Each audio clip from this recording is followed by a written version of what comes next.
Mais qu'est-ce qui s'est passé, bon sang? Mais vous êtes qui, vous? Et qu'est-ce que vous fichez ici?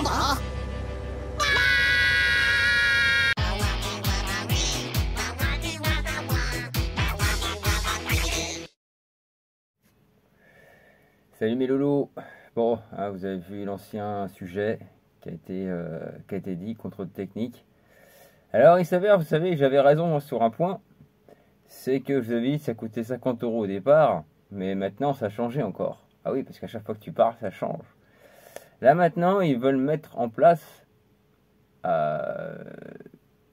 donc selon la cylindrée. C'est-à-dire que celui qui va rouler avec une belle petite sportive va payer 100 balles de contrôle technique. Je vous dis, hein, moi janvier, je sens que ça va péter. Ça va péter si ça pète pas avant. Bon, moi cependant, comme il a dit, comme certains l'ont dit, ça va pas me perturber tant que ça. On va rouler à la mode pirate, rien à branler. Parce qu'aujourd'hui, je vais vous parler de ça. Alors c'est quoi ça? Je remercie déjà la personne sur eBay parce qu'il m'a offert les roulements. Bon, c'est pas du SKF. ORS, je connais pas trop. Tiens, on va regarder un petit peu à quoi ça ressemble en même temps les roulements. Voir si c'est pas trop mal ou pas. Bon, ça a l'air un peu pas comme les... Ouais, c'est d'accord, c'est des roulements turcs, ok. Turquie. Made in Turquie. Je sais pas ce que ça vaut, parce que c'est vrai que leurs pièces sont plutôt pas mal. Donc on va voir ce que ça vaut, hein, pourquoi pas. Donc en tout cas, c'est bien emballé, comme vous pouvez voir. Alors, hop, je déballe le petit cadeau. Alors, ils sont pas très chers, parce qu'ils sont même pas à 100 balles. Alors si vous les prenez sans les roulements, sans les joints spi, sans rien, c'est 70 balles. Alors c'est ce que je disais, hein, c'est que la différence qu'il y avait entre une boîte à clapet. Tiens, en parlant de boîte à clapet, bah, tiens, je vais la présenter en même temps. Elle est juste là. Hop. Parce qu'à la base, sur la dernière machine, je voulais monter cette boîte à clapet. Alors cette boîte à clapet, c'est une boîte à clapet Malossi. Une boîte à clapet Malossi avec sa petite boîte à clapet, avec ses petits clapets du moins. Normalement elle se monte comme ça. Alors ça c'est sur le modèle Peugeot. Et après ils ont fabriqué une cale. C'est une cale Malossi, hein, c'est écrit Malossi là. Alors, le problème c'est qu'on voit pas grand chose quand on la verra même pas sur la caméra. Et c'est une petite cale que tu fous je crois comme ça. Ce qui permet de la monter sur du MBK. Alors pourquoi je la monte pas sur du MBK? Parce que quand tu vois le passage que tu as, c'est pas génial. C'est vraiment pas génial. Autant en rester avec un système d'origine, ça reviendra au même. Les boîtes à clapet, ça n'a jamais été... Oh putain, j'ai pas fait attention, elle est cassée là. Ah merde. Ma petite d'émission est cassée là. Aïe. Ça, je l'avais pas vu. Bon, hein, c'est récupérable, tout se répare. Donc ça sera sur la dernière mob que je vais faire, qui sera 100% avec des pièces de récup. Ce sera que des pièces de récupération sur celle-là. Par contre, sur mon dernier modèle de 51 que je vais me faire, parce que comme je disais, je vais faire une 51 avec en version course, un peu coursifiée, avec que des pièces d'époque.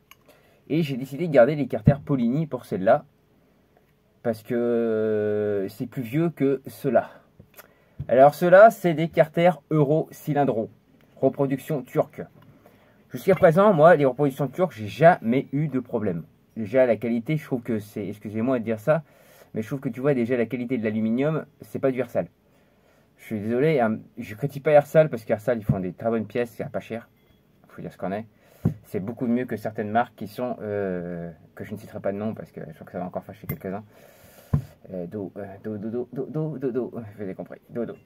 Voilà, qui sont vraiment pas finis. Encore, je vois pareil les dernières pièces Bidalo, les reproductions de Bidalo, mais les finitions sont pas là non plus. Hein.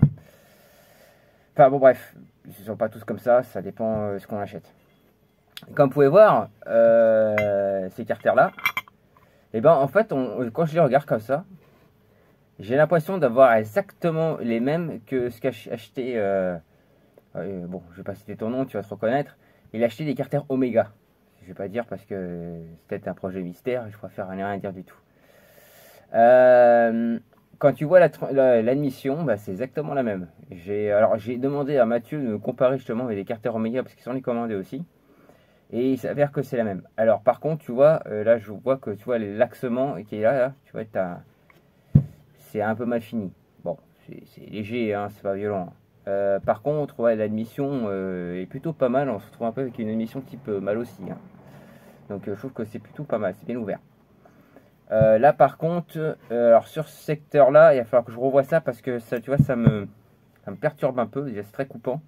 Tu vois, sur la partie ici, là, très coupant et très fin. Donc ah, j'ai un petit, ouais, tu vois là-dessus, là, je te dirais, il va falloir que je revoie un petit peu ça déjà pour le limer un petit peu et le refaire. Ça, on va le refaire. Après, tout ce qui est portée de roulement, c'est l'air d'être propre. Franchement, c'est l'air d'être plutôt propre en fait dans l'ensemble. Ah, c'est de la reproduction turque, hein. La qualité elle est là, hein, franchement, je vous dis, c'est pas, voilà, c'est pas les vrais carters Euro cylindro, ça se voit hein, quand même. Déjà, ils sont pas de couleur là. Et puis de deux, c'est pas exactement les mêmes, hein. Mais tu vois, je trouve que c'est plutôt pas mal.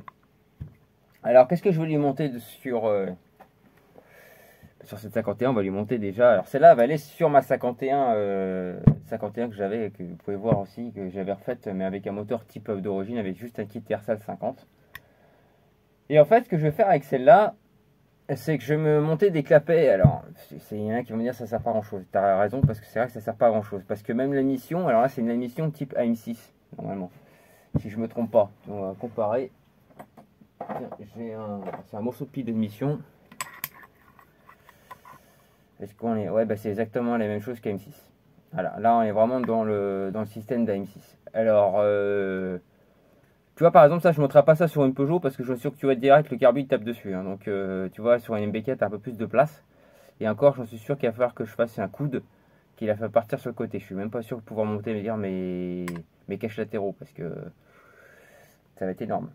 Alors, qu'est-ce que je vais monter comme clapet dessus? Alors, vu la distance que j'ai, franchement, personnellement, là, au niveau de la mission, j'ai quand même j'ai quand même largement de la place. Et ben, j'ai des clapets V-Force. Je vais monter une boîte à clapets V-Force dessus. En allumage, ça sera un MVT, Premium dessus, avec variateur Malossi, avec un haut moteur Polini Gilardoni, Villebrequin, ça va être un Villebrequin et ça sera une surprise parce que l'appareil, le Villebrequin que je vais monter dessus, c'est une pièce d'époque aussi. Alors, sur le coup, c'est une pièce d'époque que je vais monter là-dessus, c'est sûr. Mais c'est un modèle très rare. Je ne vous le cache pas, c'est très très rare. Alors, ça se fait plus. D'ailleurs, il y en a un que Mathieu, tu veux me vendre, tu voulais me vendre des pièces, etc. Tu n'as jamais voulu me vendre des pièces. Tu m'as demandé de te la vendre. Bah non, je ne te la vendrai pas parce que c'est vrai que c'est peu connu et c'était le concurrent direct, l'un des concurrents directs des Villebrequin Giraudot. Donc, je vous expliquerai ce que c'est. Donc voilà, c'est pour vous présenter ces petits carters Euro cylindro. Alors, qu'est-ce que je disais, qu'est-ce que j'en pense? Je trouve que c'est plutôt pas trop mal. Dans l'ensemble, c'est plutôt assez bien fini. Alors, qu'est-ce qu'il fournit? Alors lui, il m'a fourni, ce qu'il m'a donné les roulements avec. Après, donc, vous avez la pile d'admission qui est fournie avec. Et par contre, ah oui, merde, je suis con. J'allais faire une grosse connerie, moi. Et ouais, les joints, ils sont là. Tous les joints sont là. Donc, tu as les joints carter, les joints spi, tout est dedans. Tu as tout ce qu'il faut pour pouvoir le monter. Ah, tu as même les deux joints de... Ah ouais, d'accord. Tu as même les deux joints, par contre, parce que je pensais qu'il n'y en avait qu'un. Pour ça, tu as les deux. Alors, la boîte à café que je vais monter dessus, comme je disais, ça va être une V-Force de top perf. Et ça va plutôt bien marcher, je pense. Par contre, c'est vrai, comme je disais, hein, l'admission sur deux machines, elles sont un petit peu... pas bridées, mais est-ce que je mettrais un... Est-ce que je me tâte à mettre un gros carbu? Franchement, sur cette machine-là, je me tâte. Je me tâte. Le problème, c'est que ce qui me fait peur, c'est que mon kit, c'est un kit Polini Gilardoni, même s'il a quand même des diagrammes assez élevés. Ce qui m'énerve, c'est qu'il a un segment en L. Qui épouse une partie du piston, et c'est pas bien connu pour tourner dans des très hauts régimes. Donc, c'est pour ça que j'avais pris d'ailleurs un allumage MVT Millennium dessus. Et non soit un DD. Alors, DD, c'est une merde. Je ne vous cache pas, c'est une merde parce que il est pas très résistant. Et puis sinon, ce que j'allais monter, c'était un HPI que je voulais monter dessus.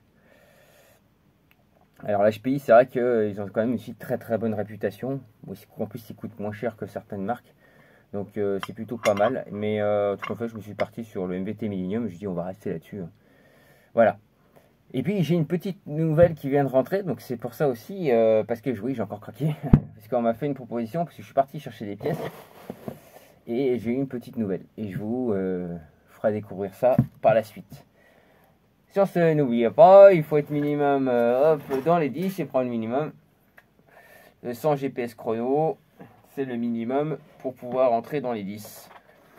Et puis bon, bah écoutez, en mois de janvier, si vous voulez passer le contre-testing, bah, faites-le. Moi, c'est pas de mal avec que je vais passer. En plus, pour l'instant, j'ai aucune mom immatriculée. Moi, je suis tout en retard. Hein. Je suis comme certains, je fais la one again. Et au pire des cas, bah, si ça me casse les couilles, bah, j'irai les essayer à la campagne. Et puis voilà, hein, c'est tout. Hein. Voilà, c'est tout. Bon allez, sur ce, bye bye, ciao, à la prochaine pour la suite des événements. Parce que là, il va falloir que je finisse la XP6. Parce que la XP6, il m'est arrivé une tuile. Donc ça, je vous expliquerai par la suite, pour pas changer d'ailleurs. Je vous expliquerai tout ça par la suite. Bye bye, ciao.